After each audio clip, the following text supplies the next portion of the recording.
반갑습니다. 오늘 수업 시작하도록 하겠습니다. 오늘은 학습지 3번을 같이 볼 거고요. 교과서는 16쪽에서 18쪽까지 관련이 있습니다. 학습 목표를 한번 살펴보면 오늘은 단어의 개념을 말할 수 있다. 단어의 개념을 한번 확인하고 그 다음에 2번 시에서 단어가 사용된 부분을 찾을 수 있다. 시와 관련지어서 한번 살펴볼 거고요. 그 다음 단어를 사용할 때의 효과를 말할 수 있다. 단어를 쓰면 어떠한 효과가 있는지까지 같이 한번 정리해 보도록 하겠습니다. 지난 시간에 우리는 김소월의 먼 후일이라는 시를 보았습니다. 이별의 상황에서 슬퍼하고 있는 시적 화자가 나타났고요. 그 시 속에서 우리는 운율을 찾고 그 다음에 반어가 어떤 부분에 사용되었는지 확인해 보았습니다. 근데 이제 반어라고 하는 건 시를 배울 때 중요한 부분이기 때문에 다른 시에는 어떠한 반어가 나타나 있는지 한번 확인해 보는 시간을 오늘 가질 겁니다. 시를 3가지 더 볼 거고요. 짧은 시까지 포함하면 총 4가지를 더 확인할 겁니다. 시를 보면서 반어가 무엇인지 그 개념을 확실하게 알고 넘어가도록 합시다. 오늘의 수업, 반어가 사용된 다양한 시를 만나봅시다. 이제 반어라고 하면 지난 시간에 이야기를 했었는데 실제로 표현하고자 하는 의도와 반대되는 말로 표현하는 것을 바로 반어라고 부릅니다. 시를 통해서 한번 확인해 볼게요. 김소월의 진달래꽃이라는 시에서는 이렇게 이야기를 하고 있습니다. 시 전체가 아니고 시 일부이기는 한데 나보기가 역겨워 가실 때에는 죽어도 아니 눈물 흘리오리다 라고 얘기하고 있어요. 지금 시에서의 상황을 한번 살펴보면 나보기가 역겨워서 누군가가 나를 떠나는 것 같습니다. 누군가가 나를 떠나는 상황인 것 같아요. 이제 역겨워서 떠날 정도가 되었으면 친밀했다거나 깊었던 관계겠죠. 이런 깊었던 관계에서 누군가가 나를 떠날 때 나는 이렇게 이야기를 합니다. 나는 눈물 안 흘릴 거야. 죽어도 안 흘릴 거야.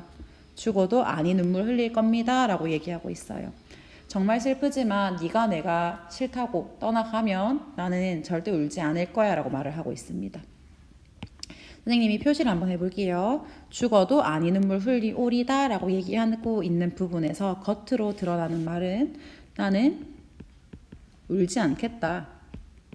보통 이 상황을 고려했을 때 이때 울음은 슬퍼하는 거겠죠. 이런 슬픔의 눈물을 나는 흘리지 않겠다라고 말하고 있어요. 하지만 그 속에 담긴 의미는 울지 않겠다라는 것이 아닙니다. 이제 내가 정말 슬프지만 내가 너무 슬퍼하고 내가 너무 많이 눈물을 흘리면 네가 떠나갈 때 마음이 아플 테니 울지 않겠다라고 말을 하고 있는 거예요. 그래서 여기에서 말하는 죽어도 아니 눈물 흘리오리라는 실제로 나는 너무 슬프다. 슬퍼서 눈물 흘리겠지만 네 앞에서는 울지 않겠다라고 말을 하는 거라고 볼 수 있습니다. 정말 흘리지 않겠다라는 말이 아니라 나는 눈물을 흘릴 만큼 너무 슬픈데 너희 앞에서는 그런 슬픔을 드러내지 않겠다라고 내용을 정리하면 돼요. 이렇게 겉으로 드러나는 말과 속에 담긴 의미가 서로 다른 것을 바로 반어라고 부릅니다. 이제 앞으로 시를 3개 더 볼 건데요. 그 시를 보면서 반어의 개념에 대해 조금 더 정확하게 확인해 봅시다. 2번 반어가 사용된 시, 반어를 찾는 방법. 이제 반어가 쓰인 시를 찾을 때 우선 반어에 집중하기보다는 시의 전체적인 내용을 파악하는 것이 중요합니다. 그래서 시적 화자가 어떠한 시적 상황에서 어떠한 태도나 정서를 가지고 있는지를 파악한 다음에 그것을 종합해서 시에서 말하고자 하는 주제를 파악해 주셔야 됩니다.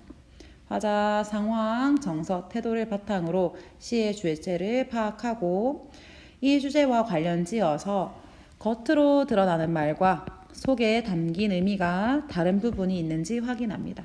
바로 이때 겉으로 드러난 말, 속에 담긴 의미가 서로 다를 때 이 부분이 바로 반어가 쓰였구나 라고 정리해 놓으시면 돼요. 그렇다면 어떻게 하는지 한번 확인해 볼까요? 아래에 있는 시는 황동규의 즐거운 편지라는 시의 일부입니다.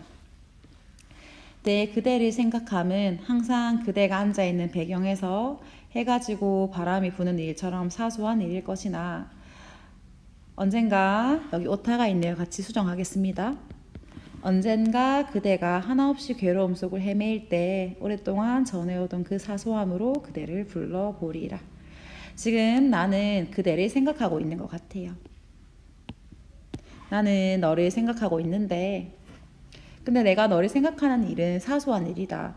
사실 우리가 해가 지고 바람이 부는 일을 일상에서 되게 집중해서 보지는 않죠. 그냥 자연스럽게 해가 지고 그냥 바람이 불면 바람이 부는구나라고 하지 그 일을 특별하다고 생각하지 않습니다. 뭐 UFO가 보인다거나 내 눈앞에 연예인이 지나간다거나 하는 일과 다르게 이렇게 해가 지고 바람이 부는 일은 언제나 당연하게 이루어지는 일이기 때문에 사실 중요하다고 생각하지 않죠. 그것처럼 내가 사실 너를 생각하는 건 사소한 일이야 라고 말을 하고 있어요. 근데 하지만 내가 그대를 생각하는 게 사소한 일인지 살펴보면 그렇지 않은 것 같습니다. 왜냐면 네가 지금 힘든 거 아니고 나중에 언젠가 먼 훗날에 너가 너무 힘들어할 때 너무 괴로워할 때 내가 가겠다라고 말을 하고 있기 때문이죠. 지금 당장 힘든 걸 위로해 주는 것도 쉽지 않은 일인데 언젠지 모르겠지만 그 언젠가에 네가 힘들면 내가 언제든지 너를 불러주고 내가 너를 위로해 주겠다라고 말을 하고 있어요. 그 언젠가에 네가 괴로워하고 있으면 내가 너를 불러줄게 라고 말을 하고 있습니다. 위로해 주는 게 쉽지 않은데 먼 훗날 위로해 주겠다라고까지 약속을 하고 있는 거 보면 나는 그대라는 사람을 굉장히 많이 생각하는 것 같아요. 사실 누구를 좋아하거나 누구를 챙겨주는 일은 쉽지 않죠. 그런데 이러한 일을 사소하다라고 얘기를 하고 있네요. 한번 시를 같이 보겠습니다. 이 시에서의 시적 상황은 내가 그대를 생각하고 있지요. 이때 생각한다라는 것은 너를 사랑한다라고 볼 수 있을 것 같습니다. 그래서 그대를 향한 나의 사랑을 이 시의 주제라고 적어줄 수 있겠네요. 근데 이럴 때 어떤 부분에서 반어가 쓰이고 있는지 겉으로 드러나는 말과 속에 담긴 의미를 바탕으로 반어가 쓰인 부분을 함께 찾아보도록 하겠습니다. 지금 앞서 표시한 부분을 우선 지울게요. 다음 선생님이 주황 색깔로 반어가 쓰인 것 같은 부분을 찾아보겠습니다. 내가 그대를 생각하는 것은 사소하다. 사실은 내가 너를 이렇게 생각을 많이 하는 건 사소하지 않죠. 나에게 있어서 너무 큰일이죠. 근데 하지만 겉으로 드러난 말을 봤을 때에는 내가 너를 생각하는 건 사소하다 라고 말하고 있습니다. 하지만 우리가 누군가를 좋아하거나 누군가를 챙겨줄 때를 돌아보면 전혀 사소하지 않지요. 실제로는 사소하지 않습니다. 내가 너를 아주 많이 생각하죠. 적게 생각하는 게 아니라 아주 많이 생각한다. 왜냐하면 당장 말고 그 언젠가 미래에 네가 힘이 들 때에 내가 그때도 너를 똑같이 불러주겠다라고 말하는 한결같음이 드러나기 때문입니다. 그래서 황동규의 즐거운 편지라는 시에서 겉으로 드러난 말과 속에 담긴 의미를 비교해서 서로 반대되는 의미, 서로 다른 의미가 있기 때문에 반어가 쓰였다라고 정리해 놓으시면 되겠습니다. 아래쪽도 한번 내려가 볼게요. 기영도의 안개라는 시의 일부입니다. 전체 시는 아니고요. 중간에 어느 부분을 가지고 왔는데 일단 시적 상황과 정서, 태도를 바탕으로 주제를 확인하고 그 다음 마찬가지로 겉에 드러나 있는 말과 속에 담긴 의미가 다른 부분을 찾아서 반어가 어떻게 쓰이고 있는지 확인해 보겠습니다. 몇 가지 사소한 사건도 있었다. 한밤중에 여직공 하나가 겁탈당했다. 겁탈이라고 하면은 강간당했다라고 생각하시면 됩니다. 사실 강간이라고 하는 건 굉장히 슬프고 없어야 될 일이죠. 사실 범죄 행위이기도 하고 사람에게 큰 피해를 주고 상처를 주는 일, 겁탈을 당했다라고 적혀 있습니다. 기숙사와 가까운 곳이었으나 그녀의 입이 막히자 그걸로 끝이었다. 여직공, 쉽게 얘기해서 공장에서 일하는 직원을 직공이라고 볼 수 있는데 한 여직원이 기숙사와 가까운 곳에 있었지만 겁탈을 당했고 그녀의 입이 막히자 아무도 관심을 가져주지 않은 것 같습니다. 지난 겨울에는 취객 하나가 얼어 죽었다. 바로 곁을 지나는 바퀴가 3개 달린 차는 그것이 쓰레기 더미인 줄 알았다고 했다. 이때 말하는 쓰레기는 쓰레기는 바로 그것이고, 이때 그것은 취객을 말하는 것이겠죠. 근데 여직공 하나가 겁탈 강간당하고 취객 하나가 추워서 얼어 죽는 이 상황은 개인적인 불행일 뿐 안개의 탓은 아니다. 이제 우리나라로 치면은 이제 산업화가 이루어지면서 공장이 많이 생기고 그 공장에서 일하는 사람들도 많이 늘어났습니다. 그럴 때 한참 현대화가 이루어지고 산업화가 이루어지면서 개인의 인권이나 개인의 생활, 개인의 삶에 대해서는 사람들이 많이 관심을 가지지 않았어요. 경제 성장이라든지 돈을 많이 벌어야 되는 상황이 우선시 되었기 때문에 한 사람 한 사람의 행복이나 한 사람 한 사람의 삶이 집중받지 못했던 시기가 있습니다. 근데 보통 이제 공장을 만들게 되면 그 공장에서 매연이 많이 나오죠. 이때 말하는 안개는 그것과 관련되는 겁니다. 공장에서 나오는 연기, 공장에서 나오는 매연이 안개와 연결돼서 이때의 안개라고 하면 산업화 아니면 도시화, 근대화, 현대화와 관련지어서 생각해 놓으면 됩니다. 그래서 이 시에서 봤을 때 한 사람, 한 여직원, 한 여직공이 겁탈을 당하고 사람이 얼어 죽었지만 그것이 다들 쓰레기 덤인 줄 알고 관심이 없는 이러한 것은 현대화나 산업화에 있어서 우리가 개개인의 삶에 관심을 갖지 못했던 부정적인 면을 드러내고 있는 것입니다. 이 시만 딱 봤을 때 현대화나 산업화에 대한 비판이 뚜렷하게 드러나지 않는다고 느낄 수가 있어서 선생님이 배경 설명을 조금 더 했습니다. 여기에서는 이 시에서 말하고자 했던 바는 현대화나 아니면은 산업화에 대한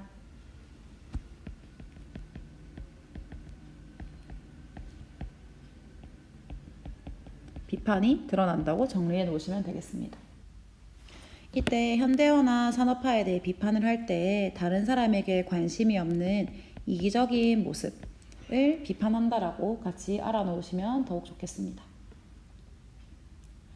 그렇다면 반어가 어느 구문에 쓰였는지 확인해 볼게요. 여직공이 지금 겁탈을 당했지요. 여직공은 겁탈을 당했는데 이게 결과적으로는 개인적인 불행이다 라고 말했어요.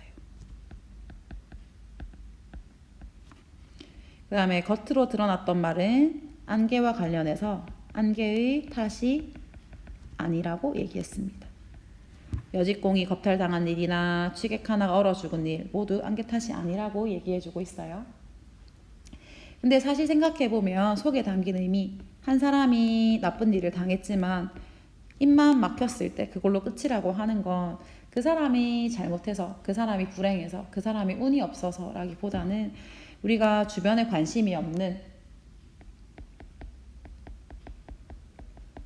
그러한 모습 때문에 발생한 일이라고 볼 수 있어요. 뭔가 사람이 캬라고 소리를 질렀을 때 괜찮나 싶어서 나가볼 수 있는 그 정도의 마음이 아무도 없었다는 의미니까 우리의 관심이 부족한 거다. 다시 말해서 개인적인 일이 아니라 겁탈당한 일은 사실은 우리의 일이다 라고 말하고 싶은 거예요. 그 다음 안개 탓이 아니라고 말을 하고 있다 했죠. 근데 사실은 안개의 탓인 거죠. 조금 전에 말했을 때 안개의 탓이다 라고 말했던 부분에서 안개라고 하면 산업화나 현대화를 의미한다고 했어요. 안개가 산업화와 현대화와 관련지어서 볼 수 있는데요. 이제 이 사람들이 그러니까 취객이나 여직공에게 관심을 갖지 못했던 이유는 산업화와 현대화 속에서 너무 바쁘게 살아가게 되고 나만 챙기게 되는 이기심이 생겼던 것이기 때문이죠. 그러니까 산업화와 현대화와 아예 무관한 상황이 아니라 사실은 산업화와 현대화로 개인의 삶이 각박해지고 내 삶이 힘들어지다 보니까 다른 이웃에게도 관심을 가질 수 없었던 그런 상황이 결과적으로 생겼기 때문에 여직공이 겁탈당하고 사람이 얼어 죽고 근데 그것에 대해서 아무도 관심 갖지 않는 건 결국에는 산업화와 현대화의 탓이기 때문에 안개 탓이 아니라고 겉으로 말했지만 속에 담긴 의미는 안개 탓이다 라고 정리해주면 좋겠습니다. 겉으로 드러난 말과 속에 담긴 의미가 다른 반어가 쓰인 시 두 번째를 확인해 보았습니다. 조금 어려운 시이기도 하기 때문에 정리해놓고 이해가 되었으면 그 다음 이쪽으로 넘어가겠습니다.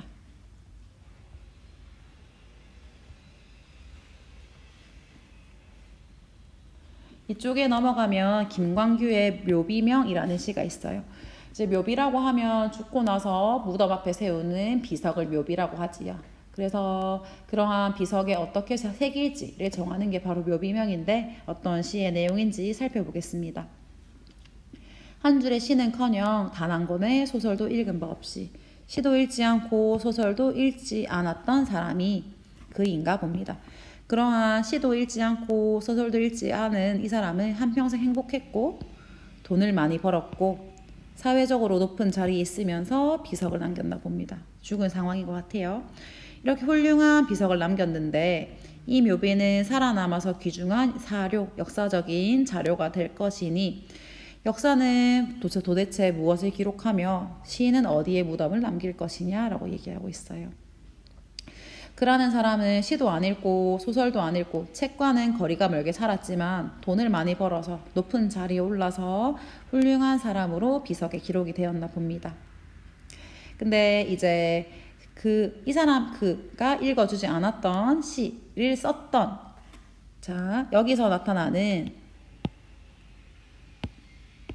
그와 아래에 있는 시인은 다른 사람입니다. 그는 사회적으로 물질적으로 성공한 사람이라면 시인은 자신의 생각을 문학적으로 표현한 사람이겠죠.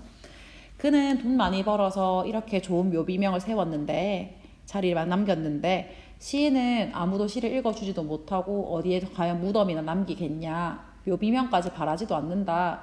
비석까지 바라지도 않고 무덤은 대체 어디에 남기겠냐라고 말하고 있어요. 지금 이 시에서 말하고 있는 것은 사람들이 책도 안 읽고 사람들이 시나 소설에 관심이 없더라도 돈을 많이 벌고 사회적으로 높은 자리에 가면 인정을 받는 그러니까 돈을 중요하게 여기는 현실을 비판하고 있는 겁니다. 그래서 이 시의 주제를 돈을 조금 더 어려운 말로 물질적 가치라고 불러줄 수 있어요. 물질적 가치를 중요하게 생각하는 현실을 비판하고 있다라고 정리해 놓으면 됩니다.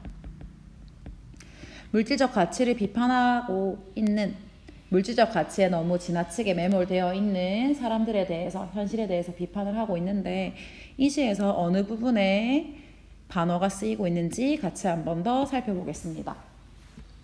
지금 그의 삶은 시도 읽지 않고 소설도 읽은 바가 없다라고 했어요. 근데 그런 삶은 훌륭해서 비석까지 남겼다고 얘기합니다. 겉으로 드러난 말은 시, 소설을 읽지 않은 그의 삶이 훌륭하다 라고 정리를 하면 되겠고요. 근데 사실은 우리가 책을 잘 읽지 않고 시를 잘 읽지 않더라도 요새 책 진짜 안 읽는데 라는 말을 하는 것처럼 시나 소설은 우리의 삶을 풍요롭게 합니다. 돈을 많이 벌어서 기분이 좋고 즐거운 것도 있겠지만 책을 읽고 책에서 즐거움을 느끼고 가치를 느끼는 것이 인간으로서 살아가는 데 굉장히 중요하고 물질적인 것, 돈뿐만이 아니라 정신적인 가치도 굉장히 중시되어야 되는 거죠. 그래서 속에 담긴 의미는 뭐냐? 돈만 많이 벌어서 좋다라고 겉으로 드러나 있지만 실제로는 시나 소설과 같은 정신적인 가치를 가까이 하지 않는 삶이 썩 좋지 않다라고 말해주고 싶은 거예요. 그래서 시, 소설을 읽지 않은 삶을 조심해라 라는 의미를 경계한다 라고 표현하기도 합니다. 그래서 시, 소설을 읽지 않은 삶을 경계한다. 겉으로는 훌륭한 비석을 남겼다라고 얘기했지만 훌륭하지 않은 거죠. 이렇게 시나 소설을 읽지 않은 게 썩 좋은 게 아닌데 썩 좋다라고 얘기를 했기 때문에 여기에서는 반어가 쓰였구나 라고 정리해 놓으면 되겠습니다.